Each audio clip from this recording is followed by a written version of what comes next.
तो दोस्तों चलिए शुरू करते हैं आहूजा UBA 800 एम्पलीफायर को समझना।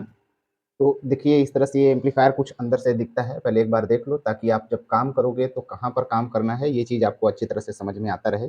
मैं एक बार पहले नॉर्मली बता देता हूँ कि कहाँ पर क्या चीज़ लगा हुआ है और किसका क्या काम है। तो देखिए ये जो है इसका पावर ट्रांसफार्मर है और ये वाला आउटपुट ट्रांसफार्मर है, ये आपका driver section plus output section यहाँ पर होता है। और ये आपके पावर कैपेसिटर्स जो होते हैं और ब्रिज रेक्टिफायर यहाँ पर लगा है। ये नीचे जो प्लेट देख रहे हैं वो इसका पावर सप्लाई जो होता है, एक डिस्ट्रीब्यूटर बोल सकते हैं, वहाँ से ही पावर सप्लाई जो है हर जगह को जाती है। तो उसमें काफ़ी वायर लगा हुआ है, इतना ज़्यादा इसमें वायर लगा है। ये देखिए ये इसका बोर्ड है और इसमें काफ़ी कुछ फ्यूज़ लगे हैं, 1, 2, 3, 4 पीस फ्यूज़ लगा है और 2 ब्रिज रेक्टिफायर लगे हैं। 2 यहाँ पर ये ट्रांजिस्टर दिख रहे हैं, एक रिले लगा हुआ है और फिर यहाँ कैपेसिटर लगा हुआ है। इस तरह से इसमें काफ़ी कनेक्टर यहाँ पर लगे हैं। हर कनेक्टर का जो है हमें वोल्टेज जानकारी होना चाहिए। कौन सा कनेक्टर कहाँ पर क्यों और कब जाता है, किसका क्या सप्लाई वोल्टेज है, वो सभी चीज़ें हमें जानने की ज़रूरत है।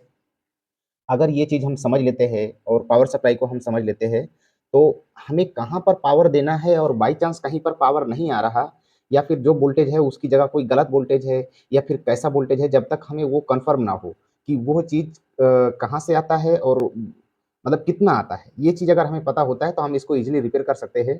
और दूसरी चीज़ यहाँ पर देखें, छोटा-सा आपको ये यहाँ पर बोर्ड आपको दिख रहा होगा, ये वाला बोर्ड, ठीक है? ये वाला बोर्ड है, ये वाला बोर्ड इसका प्रोटेक्शन बोर्ड होता है। किस प्रकार से ये प्रोटेक्शन काम करता है, ये चीज़ भी जानने की ज़रूरत है।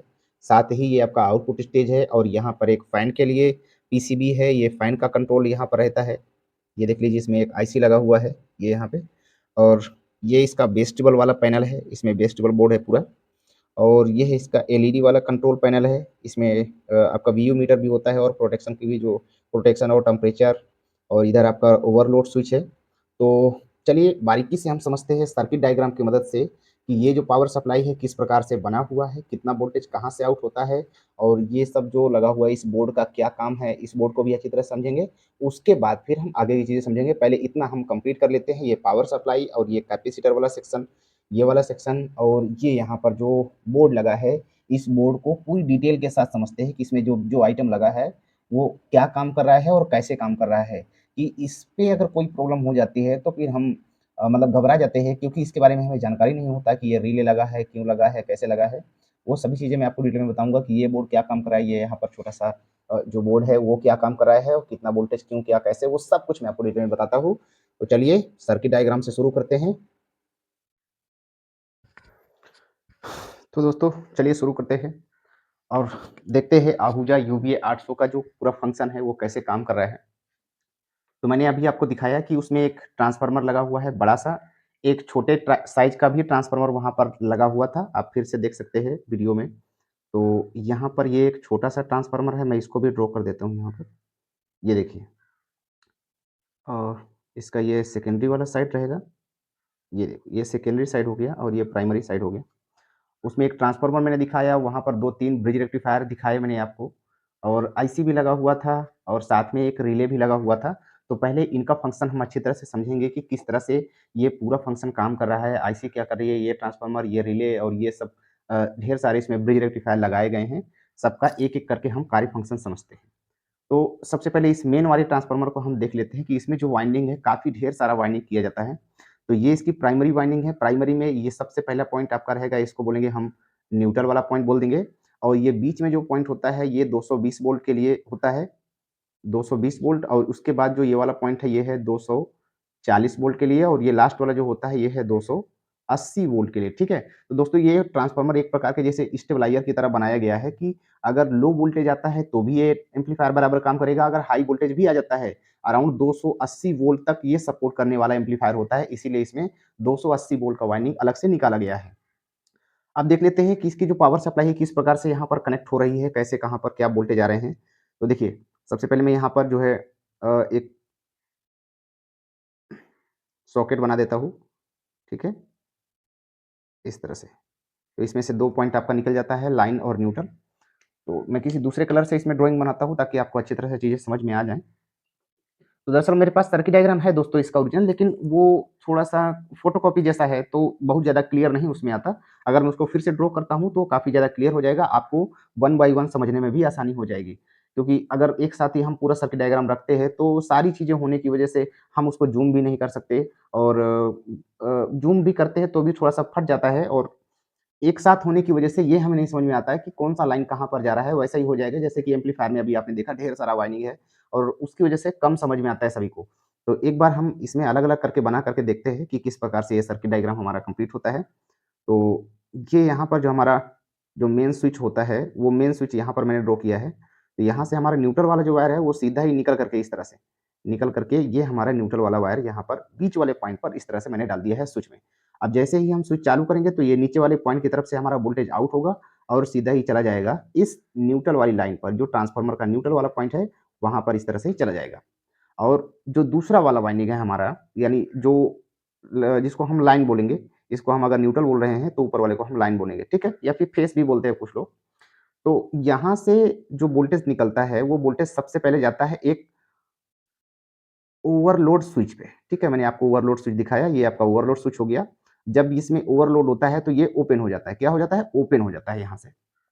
तो इस तरह से हमने उसको दिया है और उसके बाद यही जो वोल्टेज है इस दूसरे साइड से, इस ओवरलोड स्विच के दूसरे साइड से वोल्टेज आउट होकर के, देखिए मैं इस तरह से आउट ले रहा हूँ यहाँ से और इसको फिर से लाता हूँ बटन के लिए, जो हमारा पावर स्विच है, पावर स्विच में ले जाने के लिए मैं यहाँ पर लाता हूँ और क्रॉस वायर घुमा करके इसको नीचे की तरफ यहाँ पर मैं डाल देता हूँ, ठीक है?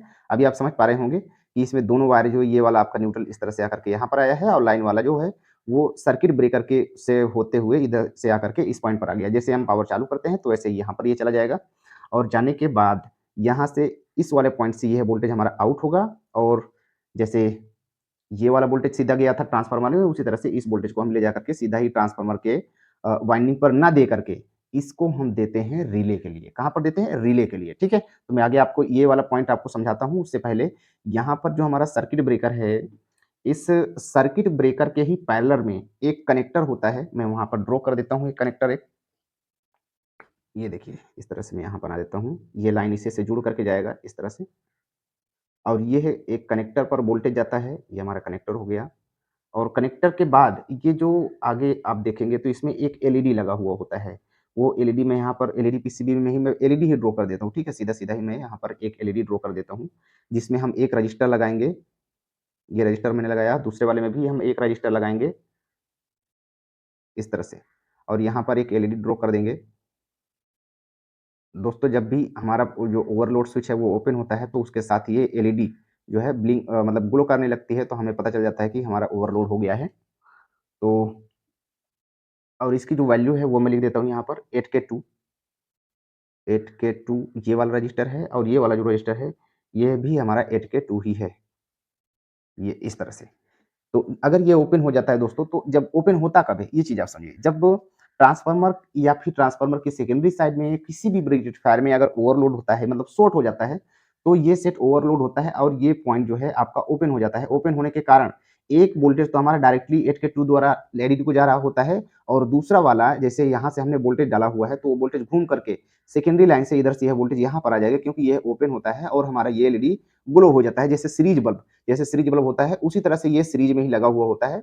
लेकिन कई बार आपने देखा होगा कि लोग सीरीज बल्ब के लिए एक बटन भी लगा देते हैं। अगर वो बटन को ऑन करते हैं तो सीरीज बल्ब जो है डायरेक्ट हो जाता है। इसी तरह से ये सीरीज में लगा हुआ है, लेकिन इस बटन की वजह से, यानी इस स्विच की वजह से ये डायरेक्ट है, तो ये ग्लो नहीं होगा। अगर हम इसे बटन को बंद कर देते हैं तो फिर ये एलईडी हमारा जो है वो ग्लो करना शुरू कर देता है।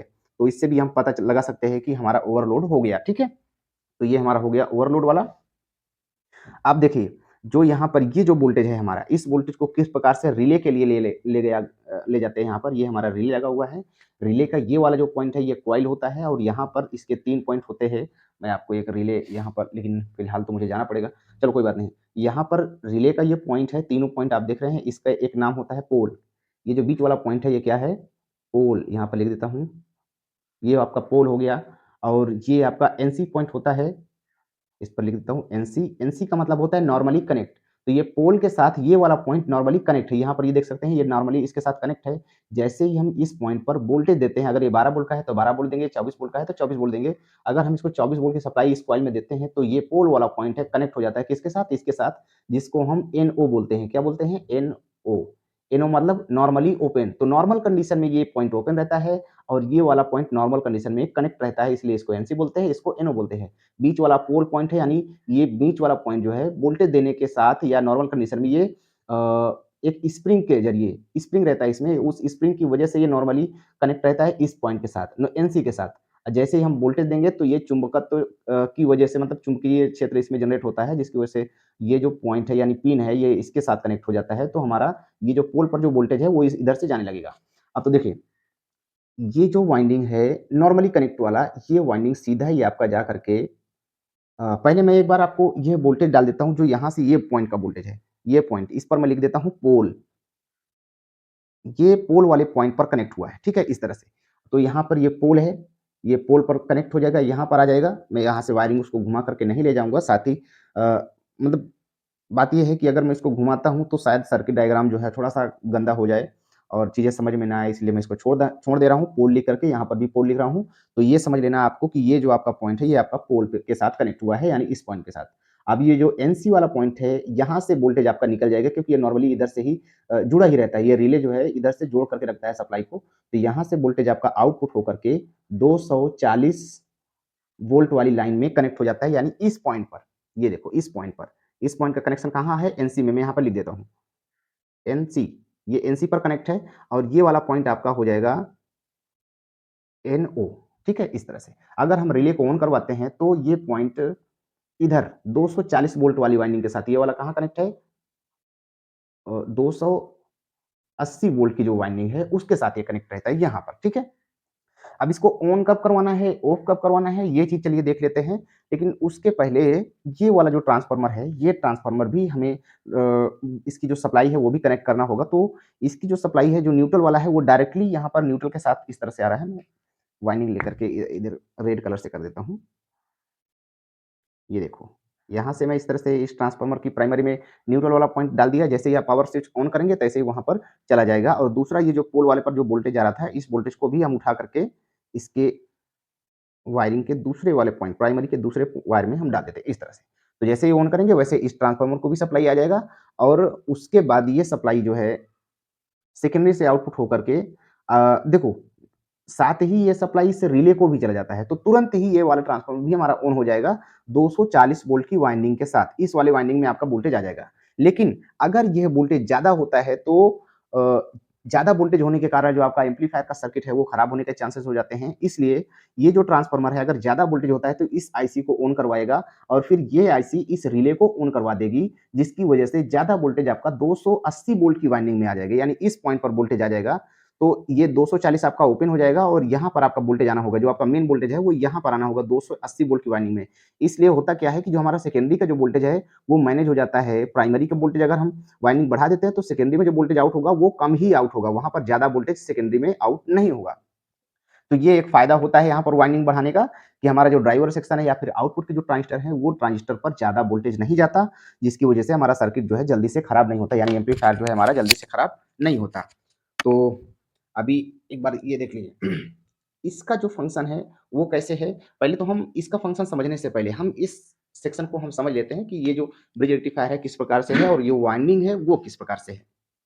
तो प्राइमरी में कैसे वोल्टेज आ रहा है 240 मैंने बता दिया, रिले का क्या काम है वो मैंने बता दिया। अब ये वाला जो इसके साथ कैसे कनेक्शन है वो बाद में हम समझेंगे। फिलहाल तो हमारा एम्पलीफायर 240 वोल्ट वाली वाइंडिंग से सप्लाई आउट करना शुरू कर रहा है। तो यहाँ से देखिए, ये जो वाइंडिंग है मैंने इसमें रेड कलर का पॉइंट रखा हुआ है। 1 मिनट दोस्तों।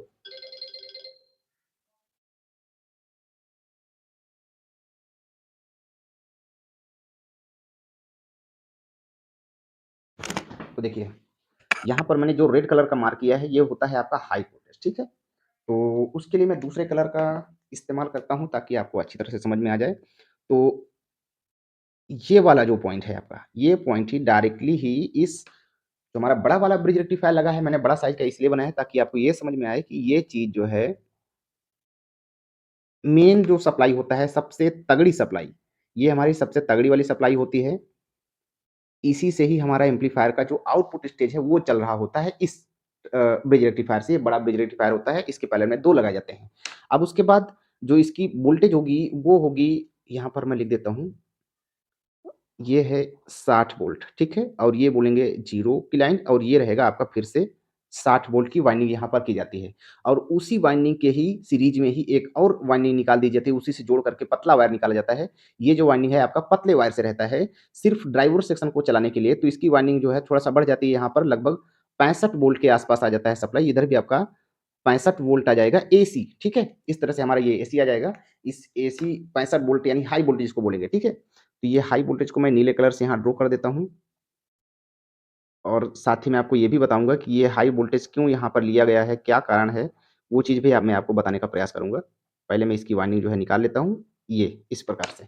यहाँ पर मैंने निकाल लिया है, अब इस वोल्टेज को ले जा कर के हम इस ब्रिज रेक्टिफ़ायर पर दे देते हैं। ये जो हमारा ब्रिज रेक्टिफ़ायर यहाँ पर है, ये, ये मैंने एसी डाल दिया इधर से और ये वोल्टेज भी मैंने एसी डाल दिया, ठीक है? ये हमारा जो हाई वोल्टेज के लिए हो गया, ये हमारा जो रहेगा मीडियम वोल्ट या फिर इसको मीडियम वोल्टेज बोलेंगे क्योंकि यहाँ पर जो वोल्टेज होता है, वो 60 वोल्ट है, इसके हिसाब से इसका 65 वोल्ट है और ये जो ब्रिज रेक्टिफायर लगा है, इसके लिए अलग से एक वाइंडिंग की जाती है, जो कि 24 या फिर 18 018 होगी, ठीक है? मैं यहाँ पर लिख देता हूँ, 18 वोल्ट, कितने वोल्ट? 18 वोल्ट एसी रहेगा और ये रहेगा आपका 0 फिर ये रहेगा 18 वोल्ट, ठीक है? इस तरह से हमारा 18 वोल्ट रहता है। 18 वोल्ट जब मतलब डीसी होता है कैपेसिटर के माध्यम से तो वोल्टेज बूस्ट होकर के लगभग 24-25 वोल्ट के आसपास हो जाता है, जिससे हमारी सारी वोल्टेज या फिर रिले वगैरह जो है, वो सभी चीज़ें ऑन होती हैं और जो हमारा फैन वगैरह है, वो भी सब इसी वोल्टेज से चल रहा होता है, इसी वाइंडिंग से ही चल रहा होता है।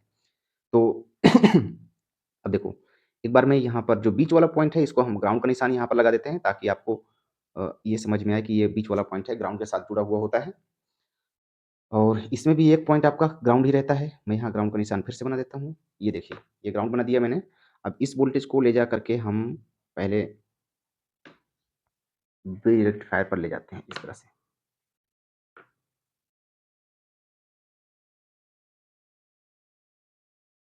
ये देखिए दोस्तों, मैंने इसको ले दिया यहाँ पर ब्रिज रेक्टिफायर पर डाल दिया। आप लोग जो है वीडियो को पूरा देखिएगा तो जो मेरी मेहनत है वो अ, कुछ कुछ ना कुछ उसका फ़ायदा होगा आपको भी। अगर आप थोड़ी-सी वीडियो देख कर के आप चले जाएँगे तो कहीं न कहीं आपको ही नुकसान होगा और थोड़ा-सा मुझे भी होगा क्योंकि अगर मेहनत करें, उस मेहनत का कोई रिज़ल्ट बेहतर ना आए, तो फिर मज़ा नहीं आता, ये चीज़ आप समझ लीजिए। आपको भी ऐसा होगा कि आप अगर कोई एम्पलीफायर रिपेयर कर रहे हैं, अगर वो नहीं रिपेयर हो रहा है और काफ़ी समय से आप परेशान होते हैं, तो फिर कहीं न कहीं आपको भी उदासी जैसा महसूस होने लगता है। तो मुझे भी ऐसा ही होता है, ऐसा कुछ नहीं है। तो अगर हम ढंग से सीखेंगे नहीं, तो फिर हम ढंग से रिपेयर भी नहीं कर सकते। बहुत से लोग हैं तुक्का-मार वाला काम करते हैं, मोटा-मोटा चीज़ें काम करते हैं और मोटी-मोटी चीज़ें हर बार नहीं होती। हर बार आपको मोटा-मोटा फ़ॉल्ट नहीं होता कि अब ट्रांजिस्टर जो है चेक करने से समझ में आ गया। लेकिन अ, कुछ बार तो आपका काम हो जाएगा। अब जो लोग समझते हैं इस चीज़ को तो वो पूरा ही वीडियो देखेंगे, वीडियो चाहे जितना लंबी हो। देखो अभी मैं आपको एक-एक चीज़ बताऊँगा तो डेफ़िनिटली वीडियो लंबी होगी। कुछ भी सीखने के लिए शॉर्टकट नहीं होता, हर एक चीज़ शॉर्टकट से नहीं सीखी जा सकती। अगर आपको सीखना है, डिटेल में सीखना है तो आपको पूरी वीडियो देखना होगा, लंबी वीडियो देखना होगा तभी आपको चीज़ें समझ में आएँगी। तो इस तरह से मैंने देखिए यहाँ पर 24 वोल्ट का वाइंडिंग यहाँ पर इस ब्रिज रेक्टिफायर पर दे दिया है। अब इस ब्रिज रेक्टिफायर से जो वोल्टेज निकलेगा वो यहाँ पर मैं आपको निकाल कर के एक बार दिखाता हूँ। पहले मैं इस जो मेन वाला वोल्टेज है, इस वोल्टेज को मैं आपको निकाल कर के यहाँ पर दिखाता हूँ कि किस प्रकार से यह वोल्टेज हमारा बन रहा है, ठीक है? तो यहाँ से हमारा माइनस वोल्टेज आउट होता है, इसके लिए मैं अ, ब्लैक कलर का वायर इस्तेमाल करता हूँ ताकि आपको चीज़ें और बेहतर क्लियर समझ में आएँ। ये हो गया आपका प्लस और ये हो गया आपका प्लस वोल्टेज यहाँ से आउट होगा, ये हमारा माइनस वोल्टेज है, यहाँ पर हमें कैपेसिटर लगाना होगा, मैं इसमें 2-2 ही लगा देता हूँ। आप जब देखेंगे एम्पलीफायर में तो वहाँ पर आपको 4 लगे हुए मिल जाएँगे, ये देखिए। यहाँ पर एक कैपेसिटर मैंने लगाया और एक कैपेसिटर और लगा देता हूँ इसी के सीरीज़ में, इस तरह से। ये और बीच वाला पॉइंट हमारा रहता है वो ग्राउंड रहता है। तो फिर से मैं इसको ग्राउंड के साथ ऐसे कनेक्ट कर देता हूँ, तो ग्राउंड ही है और ये वोल्टेज जाता है सीधा कहाँ पर फ्यूज़ में। जो हमारे पीछे फ्यूज़ लगे हुए होते हैं एम्पलीफायर में, वहाँ पर जाता है इस तरह से, ये पॉइंट। ये हो गया आपका फ्यूज़ में इस तरह से, ठीक है? ये आपका फ्यूज़ में चला जाएगा वोल्टेज और उसके बाद सीधा यहाँ से आउटपुट हो जाएगा आपके जो आपका आउटपुट स्टेज है वहाँ पर जाता है, यहाँ से सीधा ये जो वोल्टेज है फ्यूज़ के द्वारा, वो सीधा आउटपुट स्टेज यानी आपका जो 52 सोनी 43 ट्रांजिस्टर वो लगे होते हैं हीट सिंक पर, उन सभी ट्रांजिस्टर के कलेक्टर्स पर जाता है ये वोल्टेज आपका। यहाँ पर लगभग आपका बन जाएगा प्लस अ, 80 वोल्ट के आसपास। और ये आपका -80 इस तरह से। और ये जो वोल्टेज आपका बनेगा, यहाँ पर फिर से मैं इसकी वाइंडिंग अलग से निकाल देता हूँ।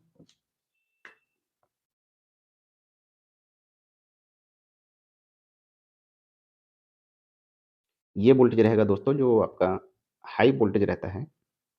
इसमें भी आपको ब्रिज रेक्टिफायर के बाद कैपेसिटर लगाना होता है, लेकिन ये कैपेसिटर नहीं लगे हुए होते हैं। एक आपको कनेक्टर मिल जाएगा इसमें, ये कनेक्टर का नंबर होता है 501। 501 नंबर का कनेक्टर है जिसमें आपकी 3 पिनें होती हैं। एक पिन पर ये है आपका वोल्टेज आ जाएगा, एक पिन पर ये है आपका आ जाएगा, बीच वाले को ग्राउंड के साथ जोड़ा जाता है। ठीक है? इस तरह से। तो यहाँ पर जो वोल्टेज रहेगा वो लगभग रहेगा इसके हिसाब से, कुछ वोल्टेज वहाँ पर बढ़ जाता है लगभग अ, 85, 88, 87 के आस-पास हो जाएगा लगभग। 87 वोल्ट यहाँ पर लिख देता हूँ, प्लस में रहेगा और ये रहेगा आपका -87 वोल्ट के आस-पास रहेगा। लेकिन ज जब ये लगेगा आगे कैपेसिटर लगोगे तभी ये चीज़ें हैं, मतलब जो वोल्टेज है वो बूस्ट होता है। तो आगे मैं आपको बताऊँगा कि ये कहाँ पर इसका कैपेसिटर लगा हुआ है। तो फिलहाल मैं यहाँ पर ये सप्लाई छोड़ रहा हूँ, आपकी एक ये सप्लाई हो गई, एक ये सप्लाई हो गई और यहाँ से आपका -24 वोल्ट आउट हो जाएगा। इसके लिए मैं यहाँ पर ड्रॉ कर देता हूँ लाइन। ये, इसमें भी आपका कैपेसिटर लगेगा यहाँ पे। 2 कैपेसिटर इधर लगने वाले हैं जो कि पावर सप्लाई जो बोर्ड मैंने आपको दिखाया था, बिल्कुल नीचे की तरफ लगा हुआ, उसी बोर्ड में यहाँ पर आपको मिल जाएगा बीच वाला पॉइंट। ग्राउंड रहता है, ये आपका रहेगा प्लस 24 वोल्ट और ये रहेगा आपका -24 वोल्ट, इस तरह से। ये सप्लाई आपका यहाँ से आउट हो गया प्लस माइनस 24 वोल्ट, ठीक है? तो ये सप्लाई के बाद अब हम बात करते हैं कि आगे ये सप्लाई जो है कहाँ जाती है? मैंने वहाँ पर आपको ट्रांजिस्टर जैसा कुछ दिखाया था। एक्चुअली में वो ट्रांजिस्टर ना होकर के वहाँ पर लगा हुआ होता है आईसी, कौन-सा आईसी? रेगुलेटेड आईसी लगी हुई होती है, जो कि 7815 और 7915 होती है। मैं यहाँ पर ड्रॉ कर देता हूँ उसको, इस तरह से। यही सप्लाई जो है दोस्तों वो आपका सबसे पहले इस यहाँ पर 3 पिन का ये ट्रांजिस्टर जैसा दिखता है, लेकिन इसका नंबर जो है वो 7815 होता है। कितना? 7815। हाँ, ये 7815 लग गया। इसकी 1 नंबर पिन पर हम पॉजिटिव वोल्टेज देते हैं डायरेक्टली। यहाँ से जो वोल्टेज आपका आएगा, वो वोल्टेज सीधा ही 1 नंबर पिन पर चला जाएगा इस तरह से। ये 1 नंबर पिन और बीच वाले पिन को हम ग्राउंड के साथ जोड़ते हैं। 1 मिनट दोस्तों।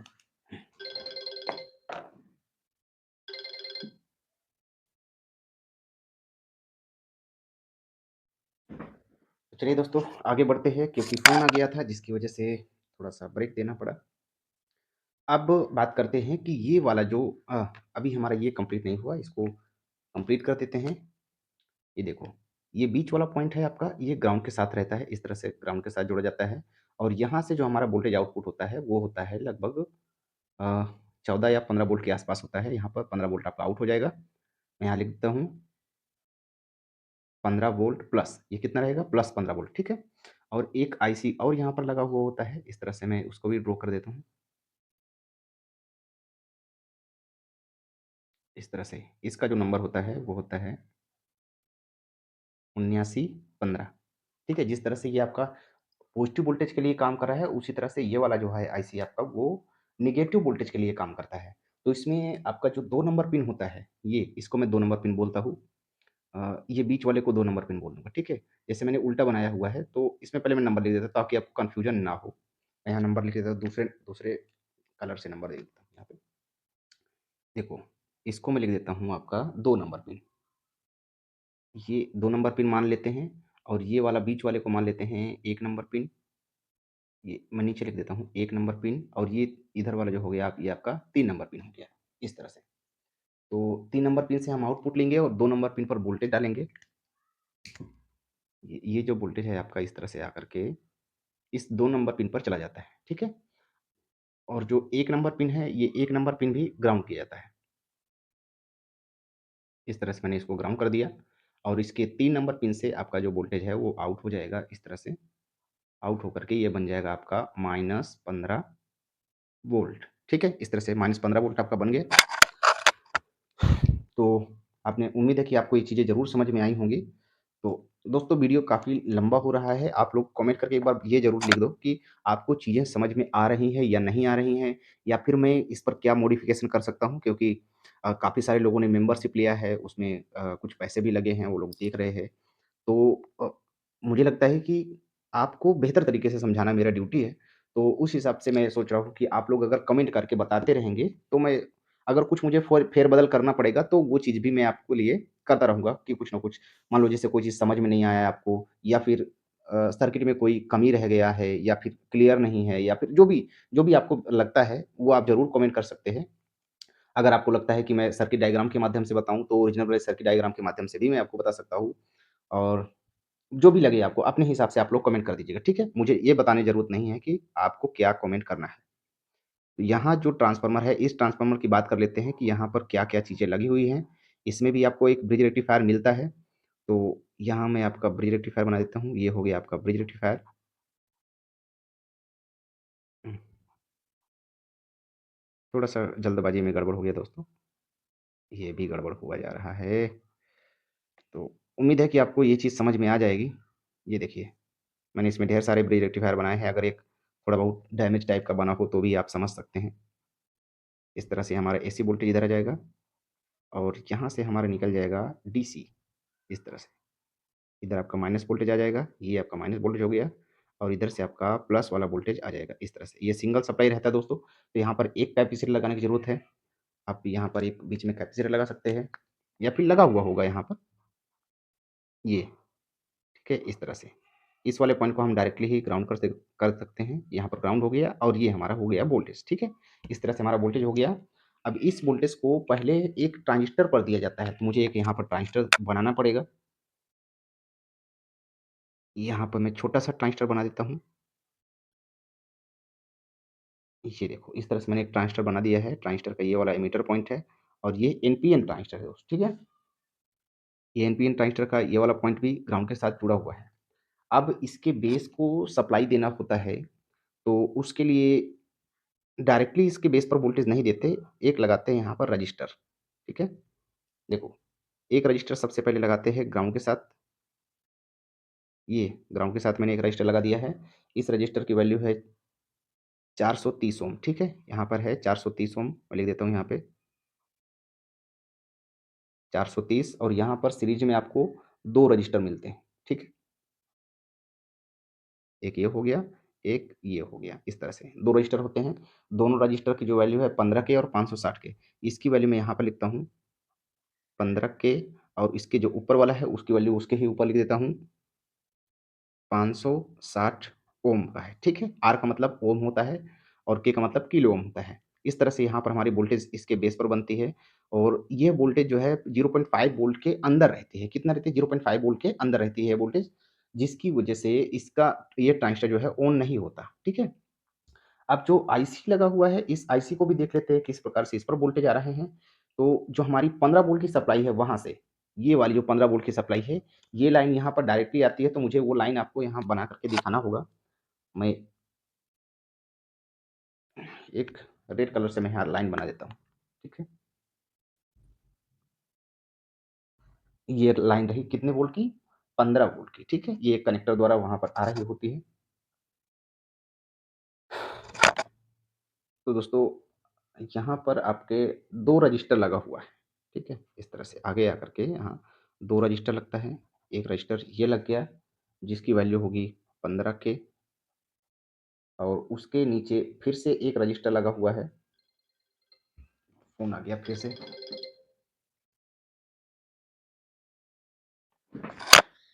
ये काम के समय अगर फ़ोन आ जाता है, तो काफ़ी ज़्यादा प्रॉब्लम वाली बातें हो जाती हैं।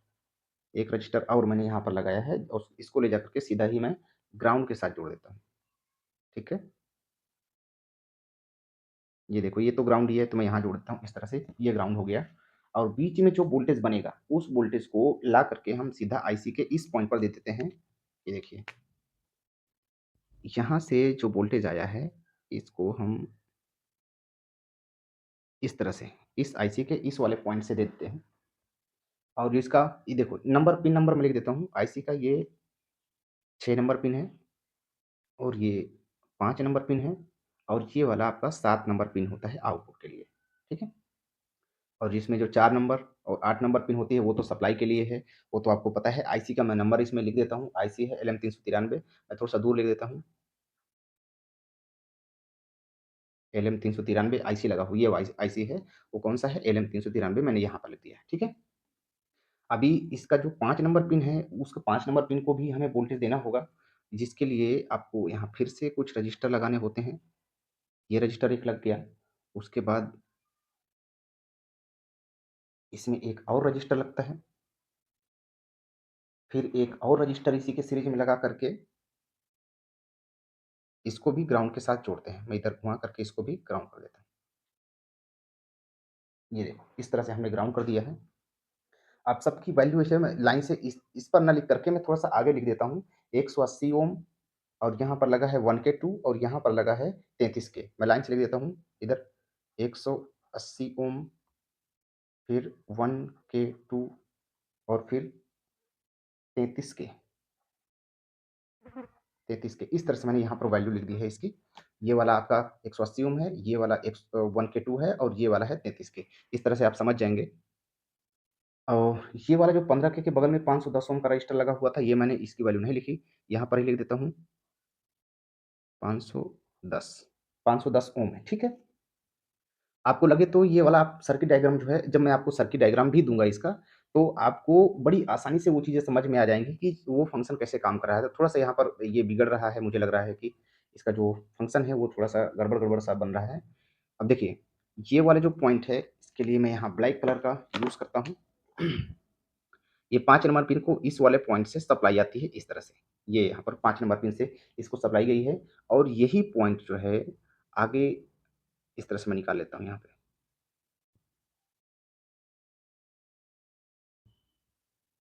ये पॉइंट, यहीं से इसके कलेक्टर को भी ये सप्लाई आ रही है। ये, ये देखो, इसके कलेक्टर को ये सप्लाई आ रही है। अब मैं थोड़ा-सा समझा देता हूँ इसको, उसके बाद ही अब आगे मैं चीज़ें को आगे बढ़ाऊँगा सर्किट को। पहले इसका जो वोल्टेज है वो मैं लिख दूँ नॉर्मल कंडीशन में इस 4 नंबर पिन पर जो वोल्टेज रहेगा वो 0.4 रहेगा। कितना रहेगा? 0.4 और जो 5 नंबर पिन है उसका 0.5 वोल्ट रहेगा, ठीक है? ये 5 नंबर पिन माइनस इनपुट होता है, ये प्लस इनपुट होता है, ठीक है? अब देखो, ये जो आईसी है, आईसी का जो फंक्शन होता है किस प्रकार से कि ये जो कंपैरेटर आईसी होती है, कंपेयर कर रही होती है इन इनपुट वाली, ये इनपुट पिन बोलते हैं, ये 7 नंबर पिन आउटपुट पिन होता है। और जो इसकी सप्लाई पिन होती है, यहाँ पर जैसे मान लेते हैं, ये वाला जो 4 नंबर पिन होता है, इसको मैं लिख देता हूँ 4 नंबर पिन, इसको लिखता हूँ मैं सॉरी, इसको मैं 8 नंबर पिन लिखूँगा, इसको मैं 4 नंबर पिन लिखूँगा। 4 नंबर पिन को ग्राउंड किया गया है इसमें और 8 नंबर पिन को यहाँ से सप्लाई दिया गया है डायरेक्टली जो हमारा 14 वोल्ट या 15 वोल्ट जो सप्लाई आती है, ये, यहाँ पर मैं लिख देता हूँ, ये सप्लाई है प्लस 15 वोल्ट की, ठीक है? ये 15 वोल्ट प्लस आया है, तो ये जो 5 नंबर पिन है और ये 6 नंबर पिन है, इन दोनों में हमें सिग्नल इनपुट करना होता है या फिर हम वोल्टेज इनपुट कर सकते हैं। तो देखो, ये आईसी कंपेयर करती है कि इन दोनों पिनों में से किसका वोल्टेज ज़्यादा है। अब इस समय आप देखेंगे तो 6 नंबर पिन का जो वोल्टेज है 0.4 है और 5 नंबर पिन का वोल्टेज है 0.5 है। तो इस हिसाब से 5 नंबर पिन का जो वोल्टेज है, वो ज़्यादा है 6 नंबर पिन से। तो आउटपुट क्या होगा माइनस या क्योंकि यहाँ पर देखो माइनस का निशान लगा यानी जो माइनस वोल्टेज है यानी ये वोल्टेज इसका माइनस पिन है, तो ये माइनस वोल्टेज ही यहाँ पर आउटपुट होगा यानी लगभग 0 या 0.1 के आसपास आउट होगा यहाँ पर। मैं लिख देता हूँ 0.1 यहाँ पर आउटपुट होगा। अगर ये जो वोल्टेज है, ये वोल्टेज चेंज हो जाता है। जैसे अभी कंपेयर करने में इसका 5 नंबर पिन का वोल्टेज ज़्यादा है। अगर 6 नंबर पिन का वोल्टेज ज़्यादा हो जाता है, इसका वोल्टेज है 0.6 की जगह मतलब 0.4 की जगह 0.6 हो जाता है, तो आउटपुट आपका पॉजिटिव हो जाएगा यानी ये जो आपका प्लस वोल्टेज जो होता है 8 नंबर पिन, ये 8 नंबर पिन का जो वोल्टेज आ रहा है तो वो 7 नंबर पिन से आउट होने लगेगा यानी लगभग 14-15 वोल्ट यहाँ पर आउट हो जाएगा, यहाँ पर ये वोल्टेज आ जाएगा, ठीक है? तो ये इनपुट की वजह से इसका जो आउटपुट वोल्टेज होता है वो फिक्स नहीं होता है कि इतना ही आउटपुट होगा। तो लेकिन ये चीज़ आप ज़रूर समझ लें कि आउटपुट हाई, हाई मतलब ये वाला वोल्टेज, हाई मतलब पॉजिटिव वोल्टेज और लो मतलब आउटपुट अगर लो बोलते हैं तो लो का मतलब ये 0 वोल्टेज यानी माइनस वोल्टेज, ठीक है? ये इस हिसाब से ये माइनस वोल्टेज रहता है, ये प्लस वोल्टेज रहता है, तो आउटपुट आपका इस समय लो है क्योंकि जो आउटपुट माइनस है, ये माइनस का मतलब लो होता है, ठीक है? ये नॉन इनवर्टिंग पिन है और ये इसको बोलते हैं इनवर्टिंग पिन। ये वोल्टेज को बढ़ा देता है, वोल्टेज आउट कर देता है, ठीक है? यहाँ पर जो वोल्टेज रहता है उसको बढ़ा करके ज़्यादा आउटपुट करने लगता है। तो इसीलिए इसको नॉन इन्वर्टिंग और इन्वर्टिंग पिन भी बोलते हैं, या फिर पॉजिटिव नेगेटिव इनपुट या पॉजिटिव इनपुट ऐसा बोलते हैं, या फिर कंपैरेटर बोलते हैं। कुछ लोग कंपैरेटर भी बोलते हैं, क्योंकि ये कंपेयर कर रहा होता है, इन्हीं दोनों पिनों का जो वोल्टेज है उसको कंपेयर कर रहा होता है ये आईसी। तो ये LM393 जो आईसी है, ये मैंने आपको यहाँ पर ड्रॉ करके बनाई हुई है और उसका थोड़ा-सा फंक्शन भी समझाने का प्रयास किया है। अगर आपको ये चीज़ समझ में नहीं आई हो तो मैं स्पेशली एक इसका वीडियो बना दूँगा। अगर आप लोग कमेंट करोगे तो मैं इसका एक वीडियो बना दूँगा प्रैक्टिकली, कि ये जो आईसी है किस प्रकार से वोल्टेज के बदलने पर यहाँ आउटपुट बदल रहा है, तो आपको ईज़िली ये चीज़ समझ में आ जाएगी। आप लोगों के कमेंट का इंतज़ार रहेगा मुझे। और हाँ, एक चीज़, अगर 1-2 लोग करते हैं तो थोड़ा-सा मैं इग्नोर कर देता हूँ, लेकिन अगर ज़्यादा लोग कमेंट कर रहे होते हैं तो मुझे लगता है कि हाँ, ठीक है, ज़्यादा लोग हैं यहाँ पर सीखने के लिए, तो मैं उस पर वीडियो ज़रूर बनाऊँगा, ठीक है? उसका डिटेल वीडियो, क्योंकि आगे ढेर सारा इसमें आईसी का प्रोग्राम है, इस एम्पलीफायर में। तो अगर आपको आईसी बेहतर तरीके से समझ में नहीं आती, तो आप उस आईसी का जो फ़ॉल्ट है वो ठीक नहीं कर पाओगे। भले ही आप आईसी को बार-बार चेंज करके देख रहे हो, बार-बार चेंज करके देख रहे हो, लेकिन आपको अगर फ़ंक्शन नहीं पता है तो बिना फ़ंक्शन के उसको रिपेयर करना है या फिर उसका फ़ॉल्ट ढूँढना काफ़ी मुश्किल हो जाता है। तो मैंने यहाँ पर ये वोल्टेज लिखा हुआ है, ये वोल्टेज किस प्रकार से बन रहा है, इन रजिस्टेंसों की वजह से यह वोल्टेज बन रहा है, ठीक है? ज अगर आप लोग कहोगे तो मैं ओरिजिनल वाला सर्किट डायग्राम में काफ़ी क्लियर है, तो मैं वहाँ से भी आपको ये वीडियो बना दूँगा, ठीक है? इसके बाद मैं आपको वहाँ पर समझा भी देता हूँ फिर से। तो देखो, इसका जो आउटपुट पिन है, वहाँ पर एक आपको ट्रांजिस्टर मिल जाएगा, यहाँ पर। मैं एक ट्रांजिस्टर यहाँ ड्रॉ कर देता हूँ, ये। ये ट्रांजिस्टर मैंने बना दिया है। ट्रांजिस्टर, ये भी आपका ट्रांजिस्टर एनपीएन ट्रांजिस्टर है, और इसका जो एमीटर वाला पिन है, उसको ग्राउंड के साथ जोड़ा गया है इस तरह से। ग्राउंड के साथ जुड़ने के बाद इसका जो कलेक्टर है वो आउटपुट की तरह इस्तेमाल किया गया है। यहाँ पर आपको 3 पिन का कनेक्टर मिल जाएगा। मैं यहाँ कनेक्टर 3 पिन का बना देता हूँ। ये हो गया, ये हो गया और ये हो गया। ये जो 15 वोल्ट आता है, इसी कनेक्टर से ही इस आईसी को आता है 15 वोल्ट, और बीच वाला जो पिन होता है, वो बीच वाला पिन आपका ग्राउंड रहता है। ये बीच वाला पिन आपका रहेगा ग्राउंड, और जो इसका लास्ट वाला पिन है, ये वाला जो पिन रहता है, वो पिन इस कलेक्टर के साथ जुड़ा हुआ होता है इस प्रकार से। देखो, और इसके बेस को 2 रजिस्टर का डिवाइडर बना करके भी जोड़ा गया है। एक पॉजिटिव सप्लाई से, यहाँ से पॉजिटिव सप्लाई लेते हैं, और एक रजिस्टर यहाँ लगा करके इस पॉइंट से जोड़ देते हैं, और एक रजिस्टर लगा करके ग्राउंड से भी जोड़ देते हैं, ठीक है? ताकि ये जो वोल्टेज रहे वो बैलेंस में रहे, और इसके बेस पर एक रजिस्टर भी और लगा देते हैं। यहाँ पर एक रजिस्टर लगा हुआ है, ठीक है? ये 10 के का रजिस्टर होगा, 10 के, और यहाँ पर जो रजिस्टर है वो 5.1 के, 5 के 1 ऐसे लिख देता हूँ, और ऊपर वाला जो रजिस्टर है, उस रजिस्टर की वैल्यू है 2 के 7, 2 के 7, ठीक है? अब देखो, इसके बेस पर अभी 0.1 वोल्ट जा रहा है, जिसकी वजह से ये वाला जो ट्रांजिस्टर है वो बंद कंडीशन में है, यानी कलेक्टर पर जो वोल्टेज रहेगा वो वही वोल्टेज रहेगा। अब ये जुड़ा कैसे है, पहले एक बार हम समझ लेते हैं, उसके बाद ही हम आगे बढ़ेंगे। देखो, जो एक पिन को मैं यहाँ पर बना देता हूँ, ये जो 15 वोल्ट का सप्लाई है, ये 15 वोल्ट का सप्लाई दोस्तों आता है एक रजिस्टर द्वारा, इस प्रकार से इस रिले वाले पॉइंट पर। इस रजिस्टर की जो वैल्यू है वो 10 ओम 1 वाट होती है, 10 ओम 1 वाट, ठीक है? ये 10 ओम 1 वाट से इस रजिस्टर को सप्लाई आ रही है प्लस 15 वोल्ट, ठीक है? और दूसरे वाले पॉइंट पर जो है, हमें, जब तक हम इस पॉइंट को ग्राउंड ना दें, देखो 15 वोल्ट तो यहाँ पर आ गया, मैं यहाँ पे लिख देता हूँ, 15 वोल्ट प्लस, उल्टा-सीधा तो इस आईसी मतलब इस रिले में के जो कॉइल है उसमें उल्टा-सीधा कुछ भी नहीं होता है। तो आप किसी में भी वोल्टेज दे सकते हैं, किसी में छोड़ सकते हैं। लेकिन इसमें एक पैरेलल डायोड लगा हुआ होता है, तो डायोड को देख कर के आपको लगाना होगा, वरना डायोड जो है रिवर्स वोल्टेज कर देगा और शॉर्ट सर्किट करेगा, ठीक है? तो यहाँ एक डायोड लगा हुआ होता है इसके बीच में ही, तो इस तरह से। सॉरी दोस्तों, ये गलत हो गया मेरे से। मैंने उल्टा बनाया है, तो उल्टा ही बनाऊँगा डायोड यहाँ पर। ये इस तरह से डायोड यहाँ पर लगा रहेगा। ये उम्मीद है कि अभी आप समझ पाए होंगे। ये डायोड यहाँ पर लगा हुआ है, डायोड का नंबर 4007 या 4002 ऐसा डायोड आता है, वही डायोड यहाँ पर लगा सकते हैं। तो इस पॉइंट पर अगर माइनस वोल्टेज देते हैं, तो वो माइनस इधर नहीं आएगा, अगर इधर प्लस देते हैं, तो प्लस इस पॉइंट पर नहीं आएगा, नहीं तो डायोड जो है, अगर इधर आप माइनस दे देते हैं, तो माइनस डायरेक्टली इधर आ जाएगा, यानी इन दोनों पॉइंट को शॉर्ट कर देगा और रिले ऑन नहीं होगा। अगर इसमें आप इस कंडीशन में आप उल्टा वोल्टेज देते हैं, तो फिर रिले काम नहीं करेगा। डायोड जो लगा हुआ है, डायोड के इस पॉइंट पर आप पॉजिटिव वोल्टेज देंगे, तो वो पॉजिटिव वोल्टेज रिले को जाएगा, लेकिन डायोड खुद इधर से पास नहीं करेगा। तो अ, आपको ध्यान रखना है, डायोड अगर लगा हुआ है तो डायोड उल्टा वोल्टेज, मतलब डायोड से, अगर डायोड लगा होने के बावजूद आप उल्टा वोल्टेज दे देते हैं तो फिर ये रिले काम नहीं करेगा। बात ये है कि मैं ये चीज़ इसलिए समझा रहा हूँ कि ये जो फ़ंक्शन है किसी और भी एम्पलीफायर में हो सकता है। तो आप वहाँ पर अगर उल्टा वोल्टेज मतलब ऐसा सोच लें कि उल्टा वोल्टेज देने से खराब हो जाएगा या नहीं खराब होगा, तो जो कॉइल है सिर्फ़ रिले को जो आप चलाना चाहोगे तो उल्टा-सीधा कोई दिक्कत की बात नहीं है। लेकिन अगर डायोड लगा है, सर्किट में लगा है, तो फिर वहाँ पर आप उल्टा नहीं कर सकते, वहाँ पर उल्टा वोल्टेज आप नहीं दे सकते। तो देखो इस पॉइंट पर ये जो ट्रांजिस्टर का कलेक्टर पिन है, वो कलेक्टर पिन इधर से आकर के इस पॉइंट के साथ जुड़ा हुआ है।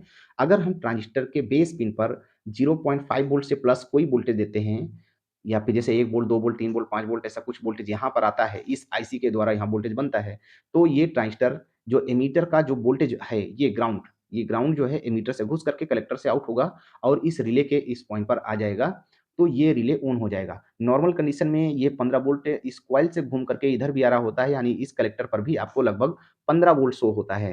कितना वोल्ट? 15 वोल्ट मैं यहाँ पर लिख देता हूँ। क्योंकि अगर ये 15 वोल्ट यहाँ पर आ रहा है तो रिले ऑन नहीं है। अगर यहाँ पर 15 वोल्ट की जगह 0 वोल्ट आउट होने लगा तो ये ट्रांजिस्टर ही है जो यहाँ 0 वोल्टेज ला सकता है। तो आपका रिले जो है ऑन हो जाएगा और ये वोल्टेज जो आपका पोल पर आ रहा था वो वोल्टेज 280 वोल्ट वाली वाइंडिंग में आ जाएगा।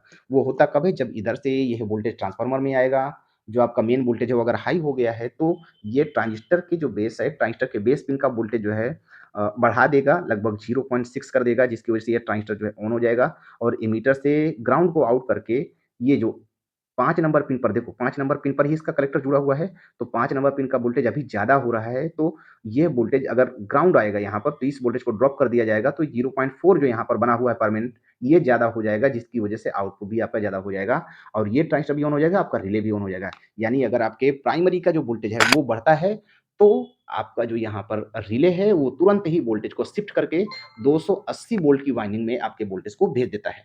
तो इस तरह से ये पूरा फंक्शन है। उम्मीद है आपको कि समझ में आया होगा। अगर नहीं समझ में आया तो आप लोग फिर भी बताइएगा, समझ में आया है तो भी बताइएगा।